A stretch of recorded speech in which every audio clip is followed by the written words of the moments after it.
네, 반갑습니다.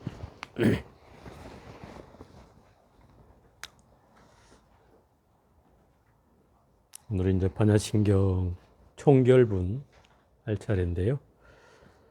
30쪽 펴십시오.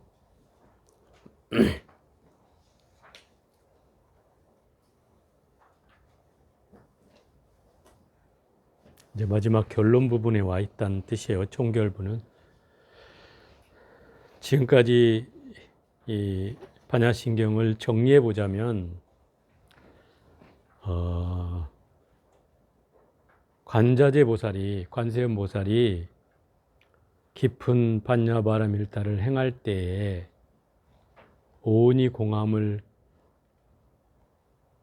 꿰뚫어 보고 비추어 보고 모든 고통에서 벗어났다. 사실 이게 반야신경의 결론이에요. 결론인데 이게 제일 처음에 나왔단 말이에요.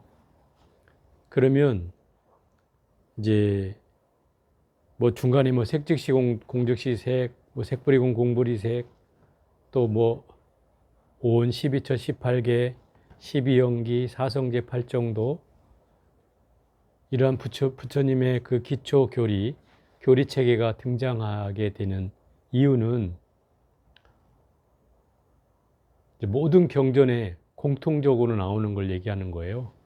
이게 금강경에도 이 오온 12처 18개 12연기가 나오고, 또 우리가 배웠던 뭐 유마경, 지금 배우고 있는 유마경에서도 나오고, 또 원각경이라는 경전에도 나오고, 대승경전에는 똑같이 이 교리체계가 등장한다는 거예요. 그럼 왜 이 아함의 경전에 제일 많이 쓰였던 이 교리체계가 이 대승경전에도 고스란히 등장할까? 이게 사실은 제일 중요한 문제인데, 이 반야신경에서 그 핵심을 짚어주고 있다 이 말이에요. 그래서 오늘은 소개해 드릴까 해요. 정리하는 입장에서. 그러니까 오온이라고 하는 것이 공함을 꿰뚫어 보는 것, 그것이 공을 터득하는 길이에요. 우리 반야바라밀다를 얻으라고 여기서 얘기하잖아요. 반야바라밀다는 부처의 어머니와 같다. 왜? 부처를 만들어내는 터전이기 때문에 그 반야바라밀다를 의지해야만이 깨달음을 얻을 수 있다 이거예요. 모든 부처님이 이 길을 걸어왔고, 어떤 부처님이라도, 미래의 부처님이라도 이 길을 걸어간다는 뜻이에요. 그럼 반야바라밀다는 모든 부처님의 가장 기본적인 수행 방법이다 이 말이에요. 그럼 반야바라밀다는 어떻게 얻느냐? 어떻게 얻느냐라고 하는 말은 영기, 무아, 공을 깨닫는 데 있는 거예요. 그래야 반야바라밀다를 얻을 수 있다 그래요. 그럼 영기, 무아, 공을 어떻게 얻을 수 있느냐? 이렇게 물어보면 오온을 제대로 꿰뚫어 보면 이미 무아라는 걸 터득하게 돼 있다 이 말이에요. 그러면 오온이 뭐냐? 이렇게 들어가야 되겠죠. 오온을 한번 다시 복습하는 차원에서 한번 얘기를 해보자면, 색수상 행식이 오온이잖아요. 색이라는 건 나의 몸뚱아리와 바깥 경계로 보여지는 모든 것, 그것이 색이에요. 이거 루빠라고 하는 건데, 나머지 수상 행식은 내가 안에서 떠올리는 느낌, 그 다음에 상념, 그 다음에 지어가는 것, 그 다음에 분별하는 인식, 이것을 네 가지 작용이라고, 정신적 작용이라고 해요. 이렇게 몸과 마음으로 이루어진 것이 바로 오온의 구성이에요. 그러면 예를 들어서 한번 생각해 보세요. 우리가 나라고 할 때 이 나는 항상 영혼이 있는 나예요? 아니면 그때그때 따라 변하는 나예요? 아니면 여러분들이 생각할 때 내가 10년 전의 나의 모습과 지금의 모습이 같아요? 달라요? 그러면 그 사람이에요? 아니에요? 그 사람이 그 사람이에요? 네, 우리가 이걸 잘 알아야 돼요. 제가 다른 반에도 물어보니까 다 같습니까? 다릅니까? 그러니까 어떤 사람 같다고 어떤 사람 다르다고 이렇게 얘기하는데, 같지 않아요. 절대로 같지 않아요. 이걸 이제 잘 이해해야 돼요. 왜냐하면 여러분이 10년 전에 나와 지금의 나는 비슷해져. 그죠? 비슷해 왔어요. 물론 늙긴 늙었지만 비슷해 왔어요. 그죠? 그래서 10년 전에 봤던 사람도 나를 보면 10년 전에 너 누구야? 라고 얘기할 수 있죠. 그러니까 이 업력은 끌고 오는 거예요, 같이. 그건 내가 끌고 오는 건데 정작 그때 나는 나냐? 아니에요. 그게 문제인 거죠. 왜냐? 나의 몸으로 구성되어 있는 모든 세포가 바뀌었다 이 말이에요. 그죠? 여러분의 세포가 계속 바뀌었어요. 매일 죽고 태어나고를 반복하면서 세포가 태어났다가 죽고 태어났다 죽고 태어났다 죽고 하면서 계속 바뀌어 왔어요. 그러면 내 몸은 이미 10년 전에 세포를 가지고 있느냐? 없죠, 당연히. 없죠. 없어요. 왜? 그 세포는 이미 죽고 항상 또 새로운 세포가 생겨났죠. 그럼 젊다라고 하는 건 무슨 얘기냐면 그 세포의 생성과 죽음의 속도가 빠른 거예요.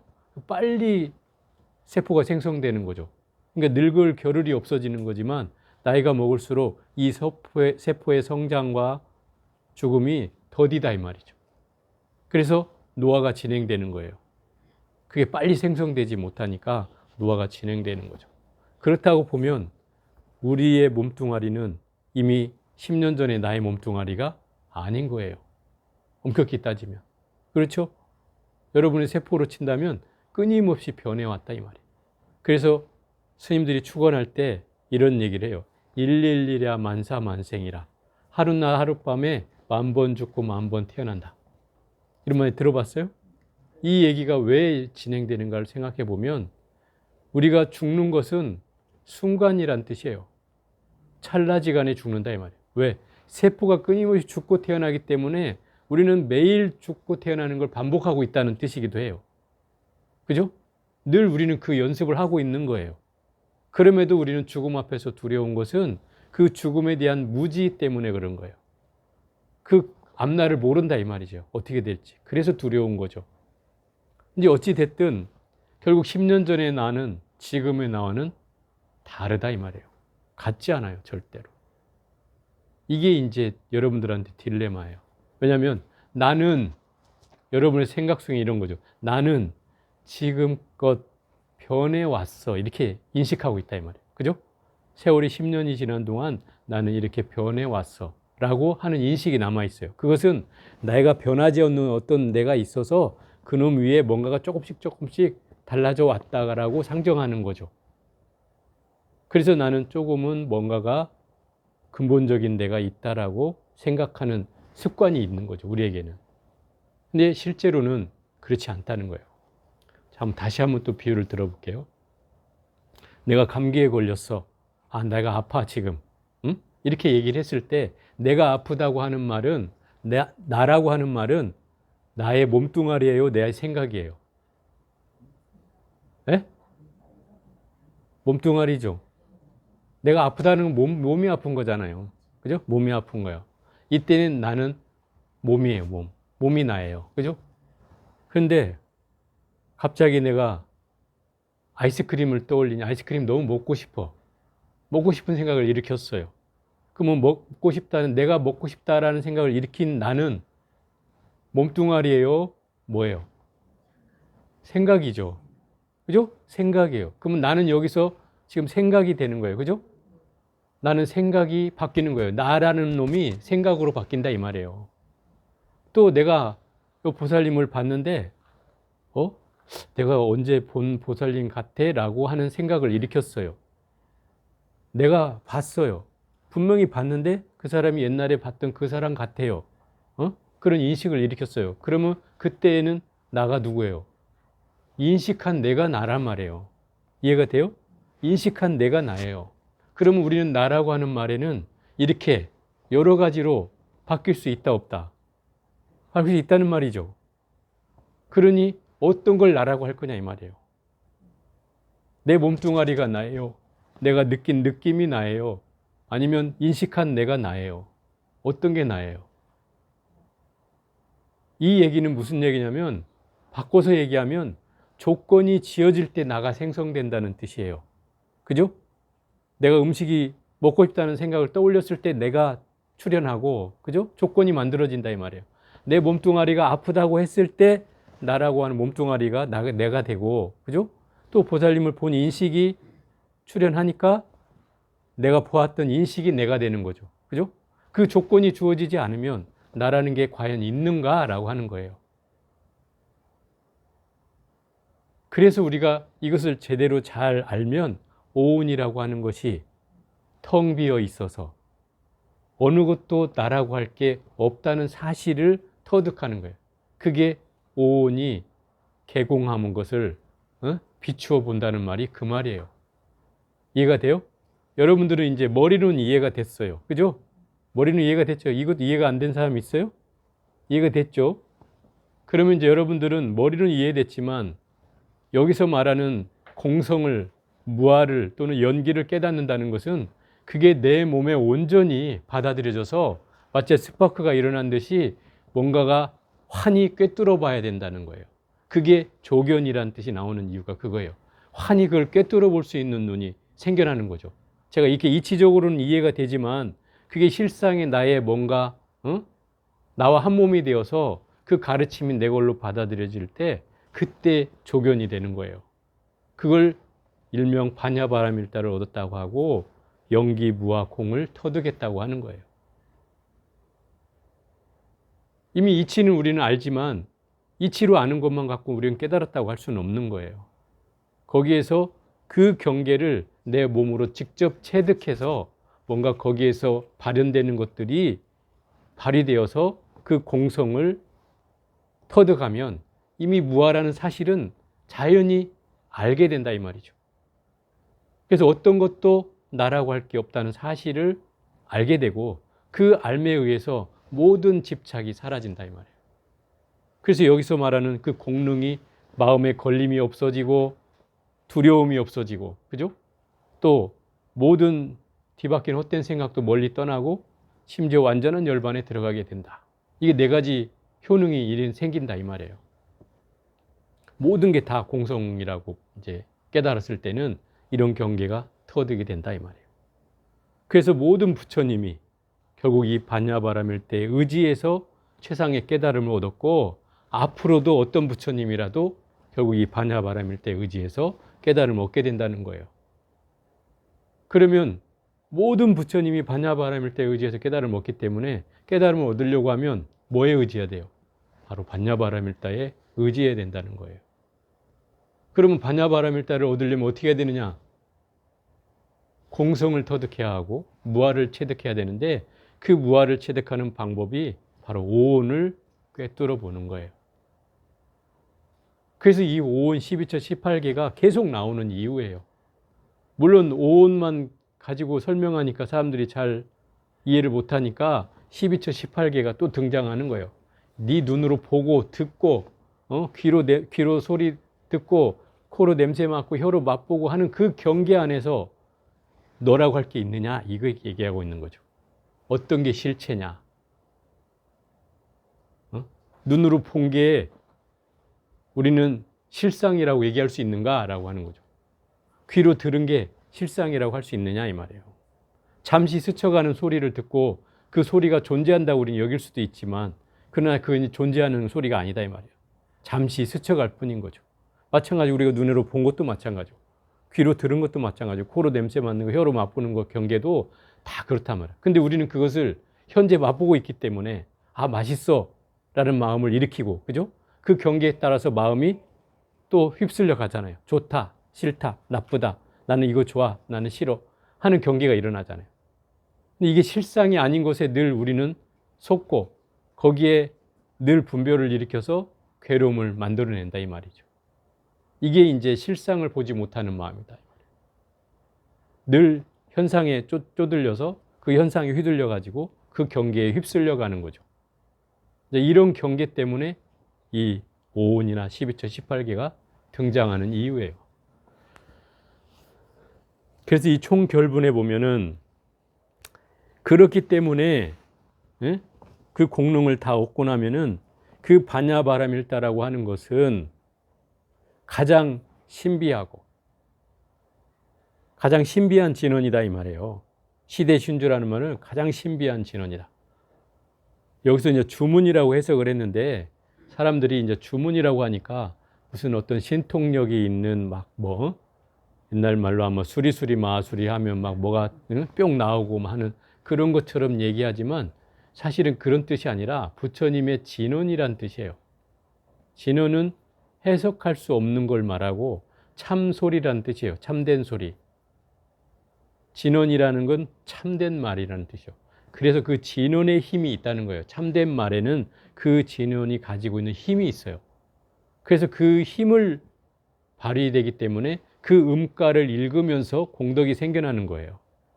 그 뜻이 중요한 게 아니고요. 왜냐하면 그 뜻은 지금껏 해석되지 않는 것이 원칙이에요.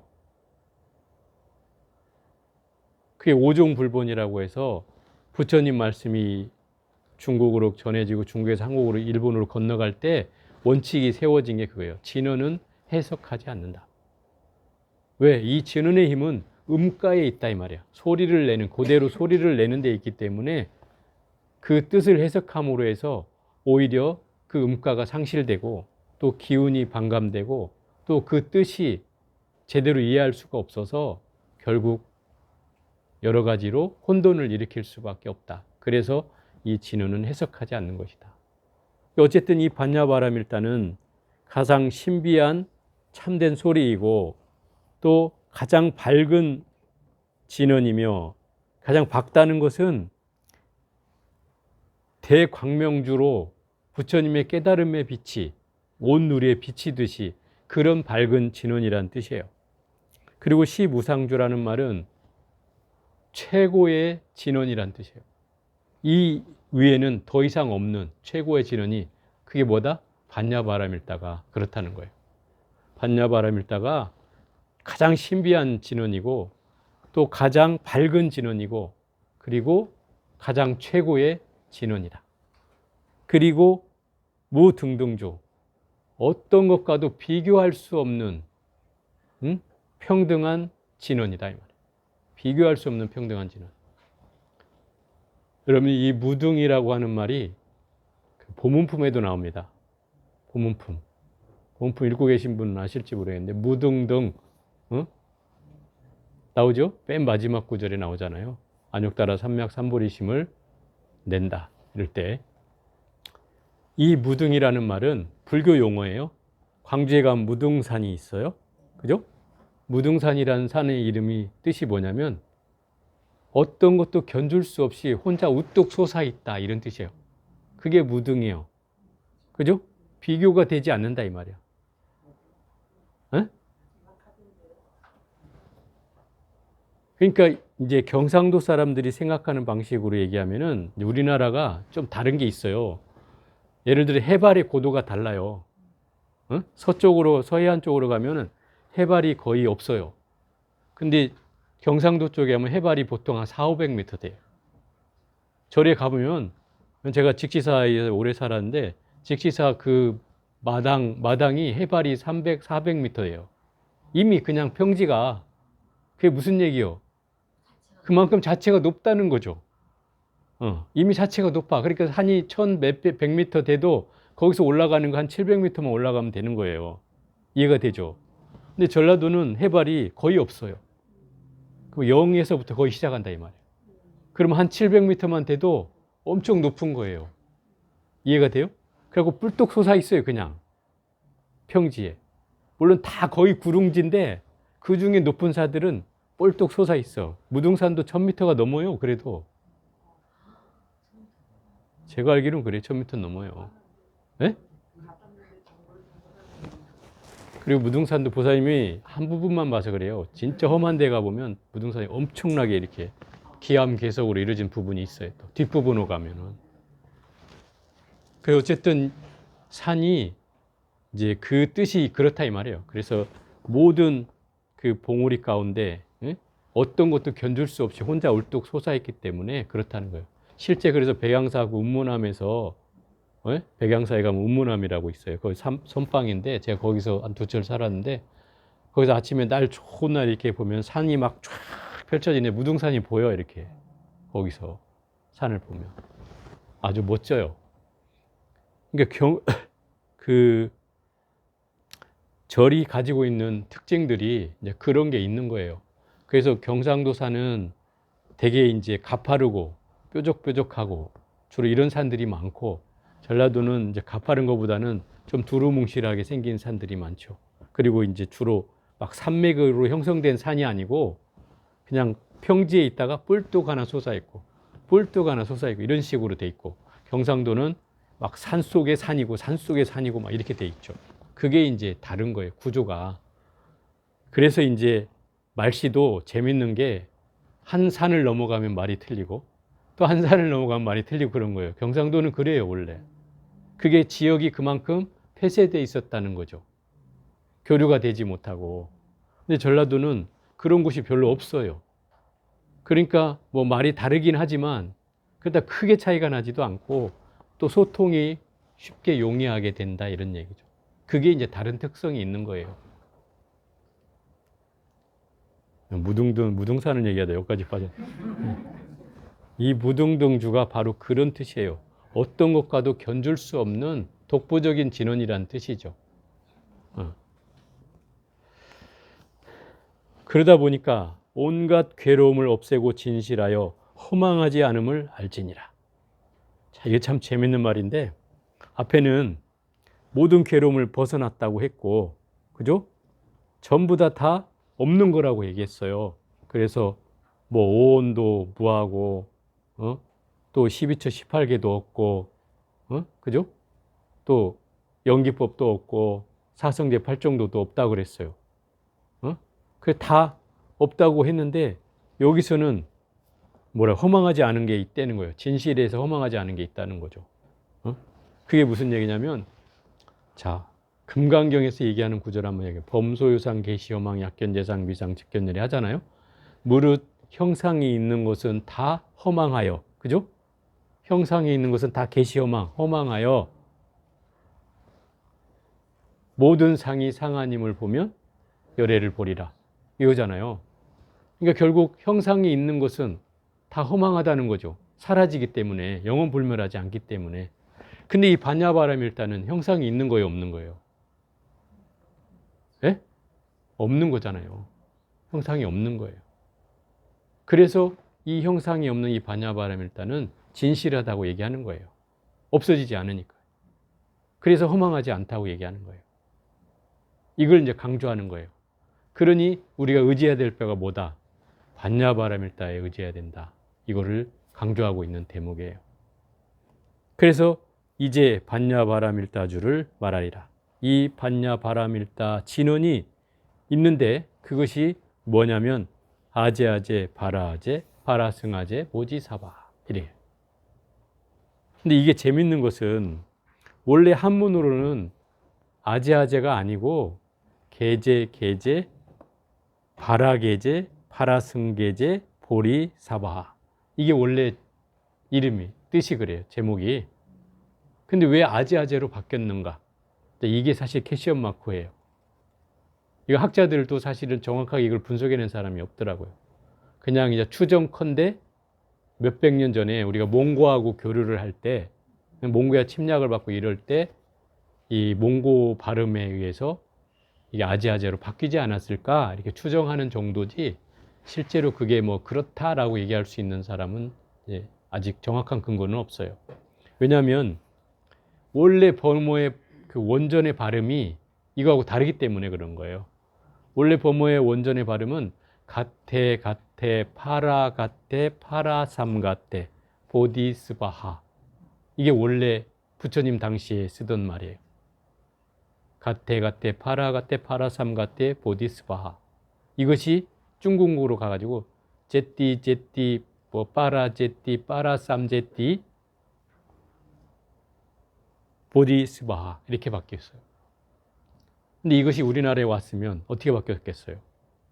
비슷하게 바뀌어야 되겠죠. 그래서 이 계제라는 말을 쓰는 거, 계제, 계제, 이렇게 쓴 거예요. 그러면 원래 발음은 계제, 계제, 바라, 계제, 바라삼, 계제, 보디스바하, 이렇게 해야 맞겠죠. 근데 이것이 아지아제로 바뀌었다는 거예요. 여기에는 분명히 아까 말한 대로 그런 여러 가지 뭐 영향들이 있긴 하겠지만 크게 뭐 나쁘진 않다. 다만 이것을 해석하자면 여러 가지 해석이 있어요. 한 3가지 정도 해석이 있는데 뭐 비슷하긴 해요. 근데 이 말에는 이런 뜻이에요. 첫 번째는 가자, 가자, 어서 가자. 피안의 언덕으로 어서 가자. 뭐 이런 뜻이 담겨 있는 게 첫 번째 의미고, 또 두 번째는 이걸 이제 그 사람으로 넣어가지고 이미 가시니요, 가시니요. 먼저 피안의 언덕으로 가시니요. 영원하여라. 뭐 이런 내용으로 두 번째 내용 이런 거예요. 뭐 세 번째도 거의 비슷해요. 이런 내용들이 무슨 얘기냐면 결국 이 반야바라밀다를 통해서 이 깨달음의 언덕으로 나아가자는 뜻이에요. 따져보면. 그렇죠? 깨달음의 언덕으로 우리 같이 가자. 너 혼자만 가지 말고 같이 가자. 이런 뜻이에요. 불교는 그래서 항상 우리 끝날 때 개공성불도 하잖아요. 너 혼자만 깨닫는 게 아니고 같이 깨닫지 않은 거예요. 이게 가장 중요한 의미가 있는 거죠. 대승불교는 그래서 항상 자기 혼자만 깨닫는 것은 소승이라고 하고, 대승불교는 여럿이 같이 깨닫는 것을 얘기한다 이 말이에요. 그럼 이 아제아제 바라아제 무지사바 이 말은 굳이 이걸 내가 해석한 것은 여러분한테 그 의미를 전달해 주고 싶은 뜻이고, 실제로는 이걸 해석하지 않는 게 맞다. 그래서 그냥 해석하지 않은 채 여기다 아제아제 바라아제라고 써놓은 것이다. 이런 뜻이에요. 그럼 결국 이 아제아제 바라아제를 외우거나 아니면 반야바라밀다를 부르거나 어느 것이든 관계없다. 그래서 그것을 끊임없이 내가 지송하면서 끊임없이 내가 가지고 있는 이 오온, 12처, 18개, 12연기, 사성제 8정도에 대한 교리체계에 대한 정확한 이해가 선행되어진다면 그걸 통해서 우리는 무아라는 사실을 내가 체득할 수 있고, 그 무아를 통해서 공을 얻어서 결국은 이 반야신경에서 얘기하는 오온, 조견 오온 개공을 할 수 있는 상황이 만들어진다. 이런 거죠. 그것이 이 반야신경을 우리가 공부한 가장 큰 의미라고 할 수 있어요. 이게 금강경에서는 자꾸 없다고만 얘기하지, 야, 뭐를 어떻게 해? 라고 나오는 거는 별로 없어요. 그냥 다 부정하는 거예요. 너 잘못했어. 그거 옳지 않아. 그건 다 깨뜨려야 돼. 이렇게만 나오는 것이 금강경이라고 하면 이 반야신경은 그게 다 부정되기도 하는데 긍정하는 요소가 등장한다는 거죠. 이렇게 하면 돼. 할 수 있는 게 있어. 그러니까 어떤 사람들은 그래요. 공을 얘기하면 젊은 사람들은 너무 허망하다 이렇게 얘기를 해요. 이 공이라는 걸 들으니 너무 허망해요. 세상에 그러면 우리가 뭘 의지하고 살아야 돼요? 이렇게 이제 묻는 사람들인데 이 반야신경이 그걸 대답해 주고 있는 거죠. 진실하여 허망하지 않은 게 있느니라. 그게 바로 반야바라밀다고, 그게 아제아제 바라아제고, 그걸 의지하면 허망하지 않음을 알지니라. 이렇게 얘기하고 있단 말이에요. 그 반야바라밀다를 터득하는 게 바로 조견오응을, 개공안문을 터득하는 거예요. 그 도리예요. 그걸 얘기하고 있는 거다 이 말이에요. 그러니 이 반야신경이 260자, 제목까지 지금 170자밖에 안 되지만은 그 가운데 이 대승불교의 가장 근본적인 핵심 교설이, 부처님의 가르침이 담겨 있다 이런 내용이죠. 그래서 우리가 반야신경을 공부해야 될 이유였던 것이고, 흔히 우리가 반야신경을 늘 지송하면서도 이게 왜 이렇게 잘 사람들한테 읽히고 모든 의식이나 법회가 끝날 때나 끊임없이 이 반야신경을 외우는지를 잘 몰랐을 텐데, 이 270자로 된 가장 짧은 경전이면서 모든 불교의 핵심적인 교리 체계를 담고 있기 때문에 누구나 이 경전을 독송하면서 이런 도리를 터득하기를 바라는 마음이 더 큰 거죠. 그것 때문에 결국 이 반야신경이 의식상에나 또는 예불 할 때나 어느 법회를 볼 때나 이렇게 등장하는 이유다. 이렇게 말씀드릴 수가 있어요. 그래서 이 반야신경을 뭐 공부하게 이제 돼서 한 4, 5주를 공부하고 이제 뭐 마지막 시간이 됐는데, 다음 마지막 주에는 총 정리를 하는 시간을 한번 가져보고요. 오늘은 여기까지 해보도록 하겠습니다. 모두 수고들 하셨습니다.